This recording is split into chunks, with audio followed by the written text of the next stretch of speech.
Is it summary or summary? Personal or personnel? Is it stationary or stationary? Complement or complement?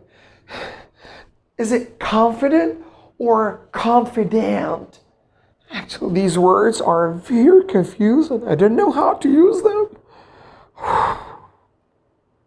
Hello guys, how are you doing? This is Mr. Osama Muqbil, the English teacher and the self-improvement coach. I know that you have always thought that these words are exactly the same, but definitely they are not. Today we're going to get to know the differences between each word and the other. So all I want from you is just to pay your full attention and be all ears to understand the difference or differences between each word and the other, so that you use them correctly in meaningful contents. You don't have to be confused or stressed out anymore if you watch this episode and pay your full attention to my explanation, so that you feel more confident when you use them. So stay tuned and let's set the ball rolling. Let's start with the first two words, complement and complement. As you see that both of them have exactly the same pronunciation. What's the difference in the first and the second? How can we use the first? How can we use the second? Actually, you don't have to be that nervous. Calm down. Before we answer these questions, I'd like just to share with you a very nice piece of information you have to know. Those words that have the same pronunciation but with different spellings and different meanings are called in English homophones. What are they called? Homophones. What are they? Homophones. Homophones are words that have the same pronunciation but with different spellings and different meanings, like stationary, stationary, summary, summary, exactly the same. Like see, the sight sense, and the sea is beautiful, that body of water. Okay? So now complement the first one with I. It's a nice word or a nice expression you share with others to motivate them or cheer them up. For example, you can say, I have to pay you a very nice compliment because of the great achievement you have accomplished recently. So here, there's a very nice expression I want you to learn. Pay a compliment or pay compliments. And because we are positive and we are doing our best all the time to be as positive as possible, please try to do your best to pay compliments to everyone you come across from time to time, because you cannot imagine the great and the fruitful results you can make when you pay people continuous and non-stop compliments from time to time.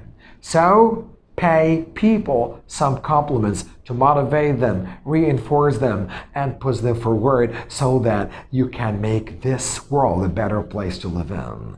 Number two, compliment. It comes as a verb or as a noun. As a verb, when you mix or add something to something else to make it better, more attractive, and more meaningful. Now, for example, you can say studying English along with Spanish can augment and complement your CV. Or we can say this training will complement your qualifications.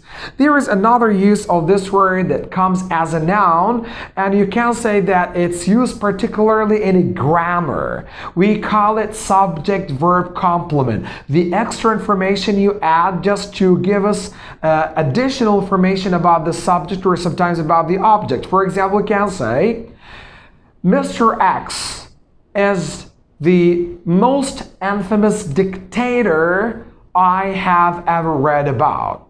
Now, here we have what? We have the most infamous dictator I have read about. Now, this is called what? Subject-verb complement, because it gives you an extra piece of information about the subject or about Mr. X. Second of all, we have personal and personnel. Personal and personnel.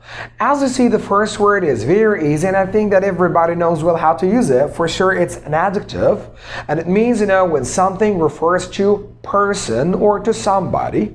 We can say, for example, hey bro, never poke your big nose into my personal business, or I will tell the boss that you keep stealing from the cash box.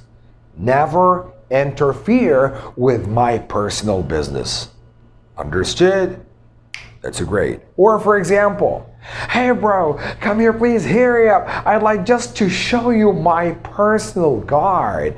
My personal guard is very strong, he's very gigantic, and his muscles are very enormous. My personal guard is very loyal. Personal.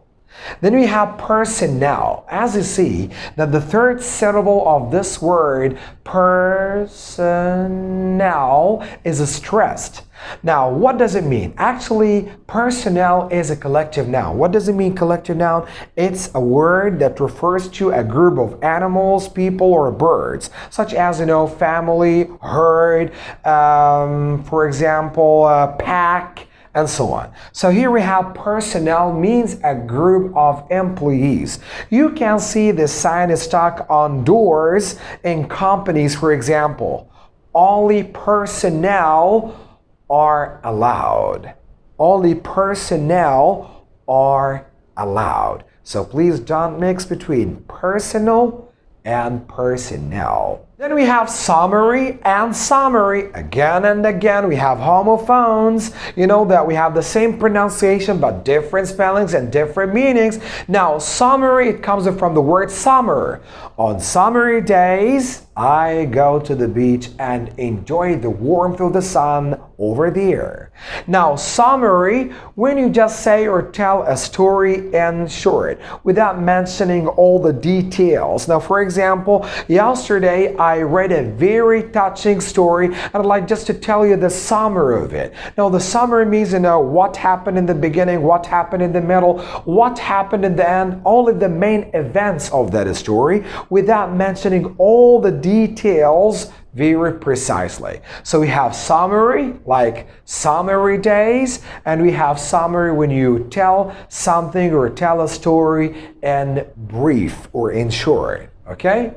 Then we have stationary and stationary. As you see, there's another pair of homophones here. Both of these two words have exactly the same pronunciation. Stationary, stationary, but for sure with different meanings and different spellings. What about the first stationary here? It's written with E and it's a noun. What does it mean? It's any tool that is used for writing, such as pens, pencils, highlighters, post-it notes, erasers, rulers, and so on and so forth. You should bear in mind as well that this word is an uncountable noun. So it's not that good actually to say stationaries. And instead, you have to say stationary all the time. For example, yesterday I bought some stationery. Fortunately, I have a lot of stationery here, so feel free to pick up anything you want. Pens, pencils, erasers, post-it notes, notebooks, rulers, erasers, and so on and so forth. Now, the other stationery that is written with A, it's an adjective. What does it mean? It means immobile. What does it mean, immobile? Immobile means not changed, doesn't move. For example, yesterday I was very upset when I wasn't driving because there was much traffic jam in the road. Everything was stationary. Cars, buses, trains, and even people. Everything was stationary. Stationary. So stationary means immobile, not moving, or not changed. And stationary with E, remember, any tool used for writing. The last two words for today are confident and confident. Confident and confident. Let's start with confident. It's an adjective. I think that this word also is familiar with you. Now, confident is the person who is not shaken, the person who is well prepared, the one who is very bold and extremely fearless, the one who knows well what he does or what she does. For example, yesterday when I finished my presentation, I felt so proud of myself because I was very confident during the presentation. And when I finished, everybody gave me a very wonderful standing ovation because I was very confident and extremely brave when I was demonstrating my ideas. So be confident, and that confidence requires a lot of practice all the time with love, passion, enthusiasm, and determination. Be confident. You can be so if you keep practicing and sharpening your skills on daily basis. What about the other word? Confident. Confident. Confident, not confident. Confident with E, confident with A. What does it mean, confident? Confident is a noun that means the person you trust and you reveal your feelings and secrets to. For example, you can say, my mom is my confidant. What about you? Who is your confidant? Your mom, dad, brother, sister, son, daughter, niece, nephew, uncle, aunt, or your grandparents. Sometimes I feel that the best confidant ever is me because unfortunately sometimes I feel that no one can understand what is going on in here, even in here either. But yes, sometimes it's very good to have your own confidence so that you can get it off your chest and you can share your feelings with those trustworthy people. It's the end of our video for today. Hopefully you understand everything very well. And I'd like just to thank you over and over for motivating me and supporting this channel because it's improving very considerably, particularly these days. Please don't forget to share the link of my channel with your friends, acquaintances, or even family members who are interested in learning English as a second language. Until I see you again next week with another wonderful piece of information, I wish you a very wonderful and awesome weekend full of passion, love, inner peace, and all kinds of ecstasy. Have a nice weekend. Bye-bye.